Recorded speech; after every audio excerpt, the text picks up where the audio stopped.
नमस्कार।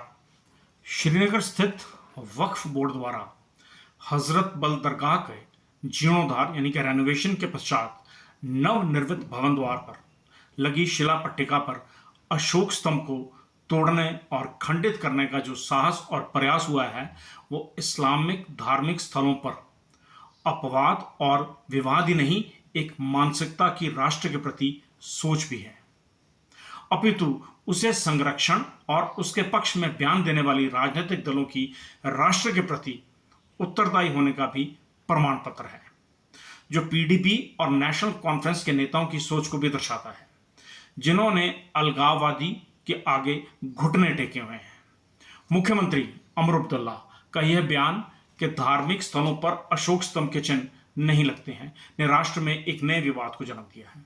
महोदय, धार्मिक स्थलों पर देशवासियों के टैक्स व अन्य माध्यमों से प्राप्त राजस्व से भी किसी समुदाय विशेष के धार्मिक स्थलों का जीर्णोद्धार नहीं होता है, और यह रेनोवेशन अल्पसंख्यक मंत्रालय की सेंट्रल वक्फ काउंसिल यानी कि CWC के माध्यम से हुआ है।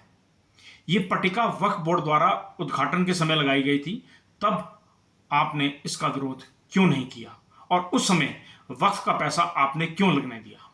मामला यही नहीं थम रहा है, इसके आगे की दास्तां और भी खूबसूरत है। जम्मू कश्मीर वक्फ बोर्ड की अध्यक्षा एक मोहतरमा है, महिला होने के नाते भी शायद कट्टरपंथियों के निशाने पर है, जो उन्हें बराबरी का स्थान देने पर मानसिक तौर से असहज है। हैरत की बात है कि आज कांग्रेस को सांप सूंघ गया है। आपदा का निरीक्षण करने गए हिमाचल सरकार के मंत्री जगत सिंह नेगी पर कुछ नाराज नागरिकों पर मुकदमा दर्ज कर दिया कि वह राष्ट्रीय ध्वज का अपमान हुआ है।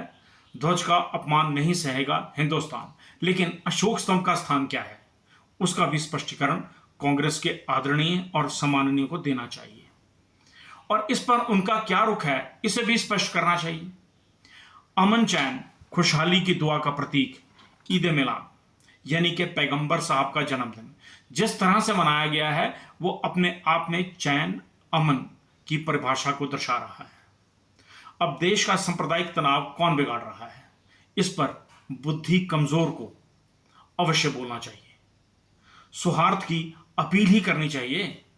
यह बुद्धिजीवी समाज में एक सामान्य घटना नहीं है, इस पर चिंता जरूरी करें और विचार भी करें, खामोश ना रहें, क्योंकि खामोशी पर भी विचार जरूरी है।